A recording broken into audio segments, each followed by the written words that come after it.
El número 1 d'avui cuina una hamburguesa en menys de 5 minuts i el cost és menys de 50 euros. Benvingut al top 5 de grills elèctrics. Passa al número 5. Aquest grill es ven a uns 123 euros i té una valoració de 3.9 sobre 5 amb més de 200 ressenyes. Les opinions positives el presenten com una relació qualitat-preu excel·lent i elogien el material, robust i les característiques com el declidor de cendra, la tàper i les rodes. Algunes crítiques assenyalen que el muntatge és laboriós i que el producte pot arribar arrencat o amb peces equivocades. Un usuari destaca que la barra de temperatura i el termòmetre fan que el grill sigui molt pràctic, tot i que cal ajustar-lo uns 15 centímetres per evitar estar encorbat. En resum, el número 5 ofereix moltes funcions, però requereix paciència per al muntatge i una revisió acurada del paquet. Ara toca el número 4. Aquest grill costa uns 121 euros i compta amb una puntuació de 3.8 sobre 5 basada en 1.000 ressenyes. Els usuaris el lloem per les bones dimensions i la qualitat-preu, tot i que les instruccions no sempre detallen quins són els cargols de la tapa. Alguns comenten que el material es dalla fàcilment i que cal tractar-lo amb cura. També hi ha queixes de productes amb la caixa trencada, aralles i fins i tot una manca de l'airejador. Tot i això, molts el consideren una bona barbacoa per a la terrassa, ideal per a reunions amb amics i família, sempre que s'accepti la necessitat de muntar-lo amb paciència. Parlem del número 3. Aquest model es posiciona a uns 34 euros i ofereix una valoració de 3 punts i mig sobre 5 amb més de 2.000 opinions. Les crítiques positives destaquen la facilitat de muntatge i la neteja.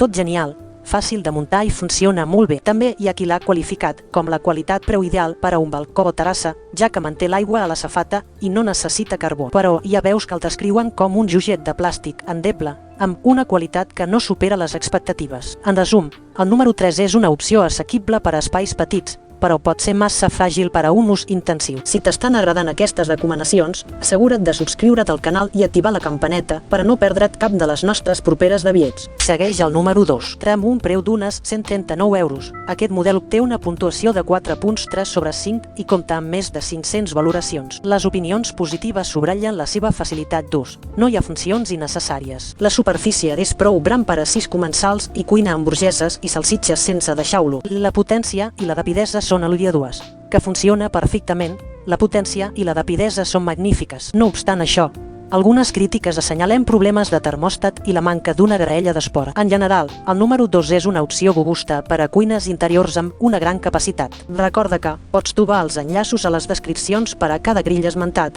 així com guies d'instal·lació i ofertes especials. No t'ho perdis. Finalment, el número 1, el millor de la llista. Aquest grill costa uns 50 euros i té una puntuació de 3.9 sobre 5 en gairebé 2.015 ressenyes. Les crítiques el destaquen per l'arrencada ràpida. Està esquinant en minuts. És apreciat per la potència i la facilitat d'ús, encara que algunes veus adverteixen sobre la gestió de la greix, ja que pot produir flames si s'accés. Altres comentaris el descriuen com pràctic i gran, ideal per a grups i per a una cuina que es pot guardar fàcilment. Malgrat algunes queixes de potència limitada, la majoria el considera la millor barbacoa elèctrica per al seu preu i versatilitat. Resumint, el número 3 ofereix la menor inversió però amb una construcció fràgil.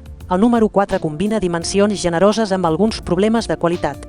El número 2 destaca per la potència i la capacitat d'interior. El número 5 aporta moltes funcions però requereix muntatge diligent. I el número 1, a només 50 euros, es consolida com la millor opció global per a un equilibri d'impuls, facilitat i preu. Quin triaràs per a la teva propera barbacoa? Fes-nos-ho saber als comentaris i, com sempre, subscriu-te per més comparatives com aquesta.